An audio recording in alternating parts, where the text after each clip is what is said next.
Good morning and welcome back to Black Bear Forge.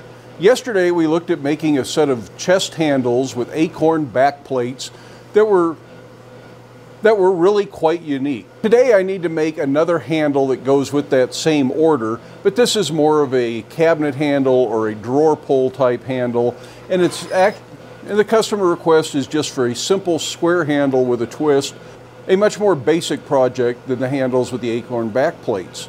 So let's take a look at making a simple handle.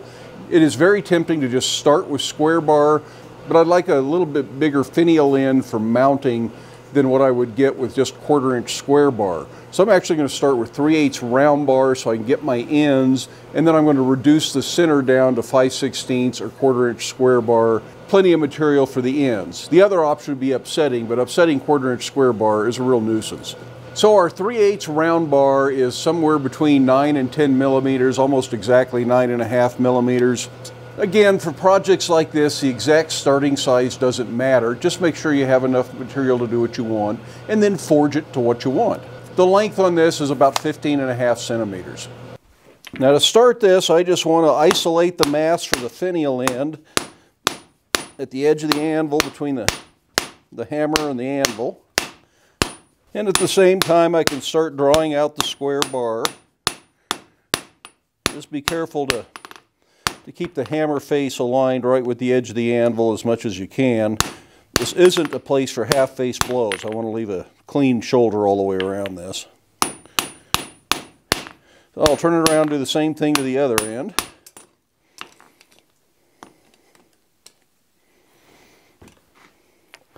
So I just eyeball the mass that I want for my end of the little handle. And then I'm just drawing back square from there. Now if your tongs keep you from being able to go all the way across and clean that up, you can work right here at the hardy hole too.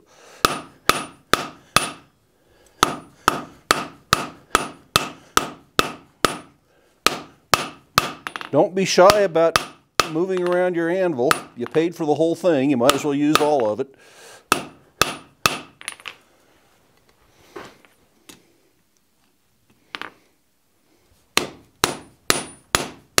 And I just want to make this an even square bar. I don't want a taper in it or a fat spot, which right now there's a little bit of a fat spot right there. And because I'm going to put a twist in most of this, I want fairly crisp edges so the twist looks good.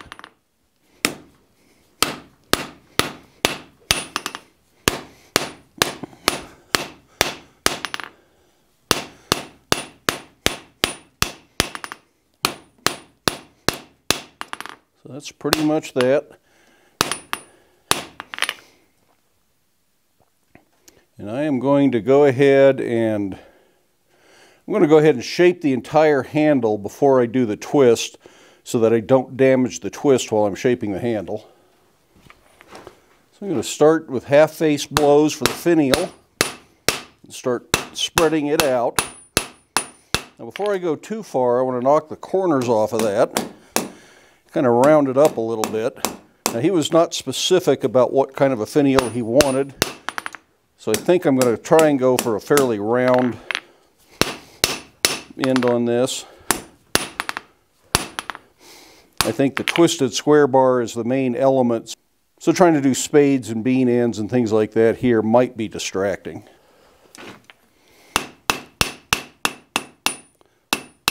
So now it's just a matter of trying to make this as round as you can at the forge.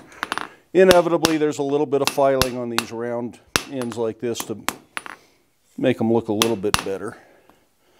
But it's a great place to practice forging around.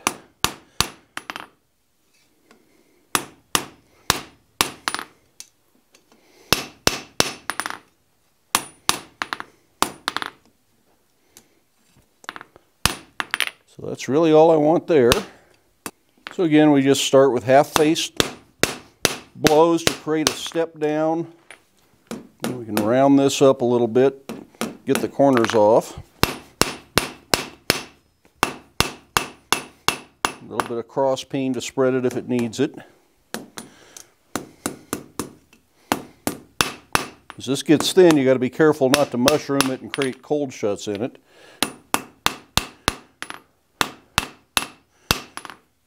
And hopefully the rounds are symmetrical from side to side. Next thing we're going to do is we're going to go ahead and bend it. This is something I do in the vise, and we've looked at this with various handles and hooks and things before. Just pull straight up with the tongs. You can tap this over. It's a good time to make sure there are no twists in your bar here. So the same thing on the other side. Try and make these match. And again, inevitably, there's some sort of a twist in here you're not going to like, so you need to keep an eye on it and fix it. Like so many things, there's always some fiddling. And let's go to the anvil and see if we think that looks symmetrical. So this is where you want to compare and make sure both ends look the same. And go back to the vise and work on it if you need to. Now if things are all twisted and kind of funky and look wrong, coming back to the vise is always a good idea to kind of straighten and tweak.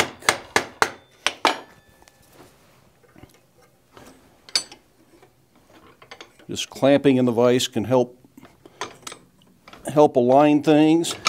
And by leaving it just a little bit loose, you can use it kind of as a bolster to set that finial down nice and square again.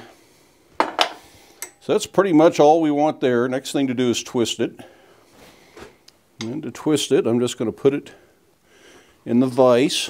I'm not going to do the entire bar right to the bend. That gets kind of weird. I'm just going to twist the center portion. And if it's not twisting even, it's very typically the part that's in the vise cools off a little bit faster. You can just heat it with a torch.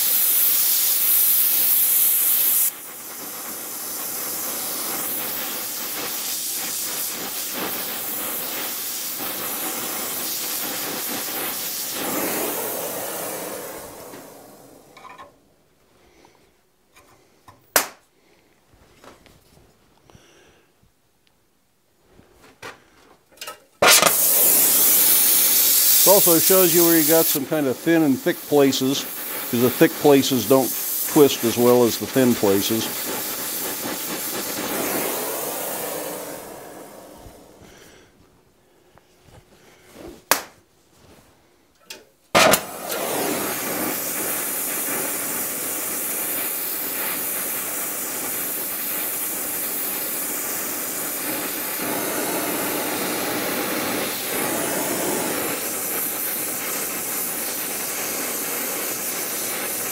This is going to be a fairly tight twist. And again, there was no specific request.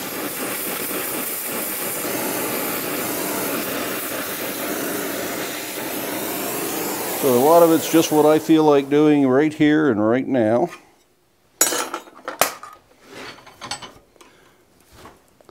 Then you should be able to straighten the twist out gently in the vise, but be careful about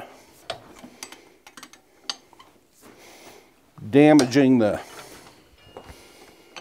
corners of the twist, so you don't want to get too carried away there. Well, that's a look at a very simple cabinet handle or door pull with a twist in the middle. Now, honestly, I think this twist came out a little bit funkier, perhaps more organic than I had wanted.